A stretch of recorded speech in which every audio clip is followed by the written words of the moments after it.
One నేనొక్కడనే Mahesh Babu కెరియర్లో one of the best film. ఈ film Mahesh acting పొటెన్షియల్నే కాదు, స్టార్ హీరో కంటూ ఒక perfect and top technical aspect ఉన్న సినిమా కావాలి. మహేష్ కెరియర్లో ఈ వన్ నేనొక్కడనే అలాంటి ఒక సినిమా. ఈ మూవీ రిలీజ్ అయినప్పుడు తగినంత అప్లాజ్ రాలేదు, కానీ ఇప్పుడు కల్ట్ క్లాసిక్ అంటున్నారు.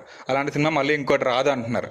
అవును, నిజమే, అలాంటి సినిమా మళ్ళీ ఇంకోటి రాదు. వన్ నేను ఒక్కనే అప్పుడు దాకా ఉన్న టాలీవుడ్ ఫిలిమ్స్ అన్నీ ఒక ఎత్తు అయితే వన్ నేను ఒక్కనే ఒక్కటే ఒక ఎత్తు. అది ఎందుకు, వన్ నేను ఒక్కనేలో ఉన్న గ్రేట్నెస్ ఏంటి అనేది ఈరోజు మనం ఈ వీడియోలో చూద్దాం.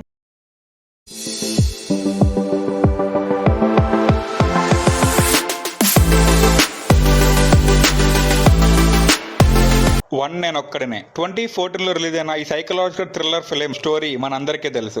ఈ ఫిలింలో హీరో మహేష్ బాబు స్కిజోఫ్రేనియా అనే ఒక మెంటల్ డిజార్డర్తో బాధపడుతూ ఉంటాడు. వన్ నేను ఒక్కనే అప్పుడు దాకా ఉన్న మన ఫిలిమ్స్ అన్ని స్క్రీన్ ప్లేస్ అన్ని టైప్ ఆఫ్ స్టోరీస్ ఒకలా ఉంటే వన్ నేను ఒక్కనే మాత్రం అవుట్ ఆఫ్ ది బాక్స్ లా ఉంది. ఇది ఒక అన్పారలల్ స్క్రీన్ ప్లే ఫిలిం. అంటే ఏంటంటే, నార్మల్గా మనం చూసే మూవీస్లో అప్పుడు దాకా ఎలా ఉందంటే ఒక సీక్వెన్స్లో స్టోరీ అంతా వెళ్తూ ఉంటుంది, కానీ వన్ నేను ఒక్కనే మూవీలో మాత్రం ప్యారలల్ స్క్రీన్ ప్లే ఉంటుంది. అంటే ఒకటి పాస్ట్, ఒకటి ప్రజెంట్, ఒకటి రియల్ లైఫ్, ఒకటి ఇమాజినరీ లైఫ్. సో ఇలాగా మూవీ స్క్రీన్ ప్లే అంతా ఉండిద్ది. అండ్ ఇలాంటి type off screen play films చేస్తున్నప్పుడు డీటెయిలింగ్ చాలా ఇంపార్టెంట్. ఏ ఒక్క సీన్లో చిన్న డీటెయిల్ మిస్ అయినా సరే అది సినిమా ప్లాట్ మీద చాలా ఎఫెక్ట్ చూపించింది. కానీ సుకుమార్ దాన్ని ఏమాత్రం నెగిటివ్ అవ్వకుండా చాలా పాజిటివ్గా, చాలా డీటెయిలింగ్గా, ఎవ్రీ సీన్ చాలా పర్టికులర్గా డీటెయిలింగ్గా తీశారు.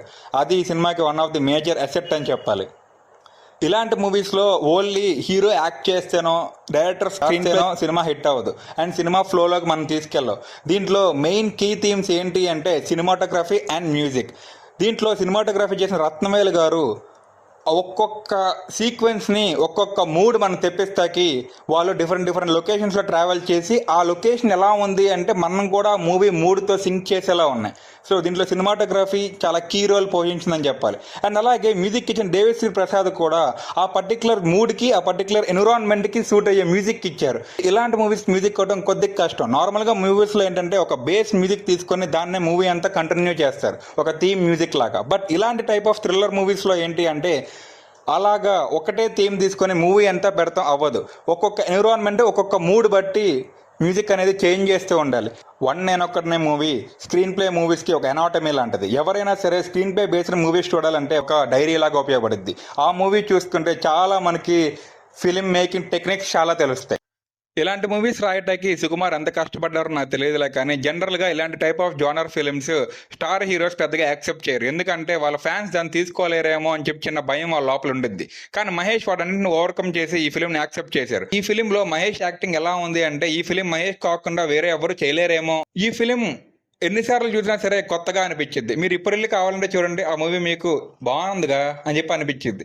ఇది అప్పుడు ఆడియన్స్లో పెద్దగా రీచ్ అవ్వలేదు, కానీ ఇప్పుడు దాన్ని కల్ట్ క్లాసిక్ అంటున్నారు. ఇప్పుడు చాలా మూవీస్ రీ రిలీజ్ అవుతున్నాయి. మళ్ళీ ఈ మూవీ రీ రిలీజ్ అయితే థియేటర్లో నేనే ఫస్ట్ ఉంటా. అండ్ మీరు కూడా ఈ మూవీ రీ రిలీజ్ అవ్వాలని కోరుకుంటే వీడియో కింద కామెంట్ చేయండి. అదండి వన్ నేను ఒక్కనే ఎందుకు వన్ ఆఫ్ ది గ్రేట్ ఫిలిమో ఇప్పుడు మీకు అర్థమైంది కదా.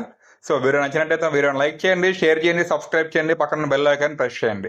నేను మీ Akhil Paladugu, signing off. Thank you.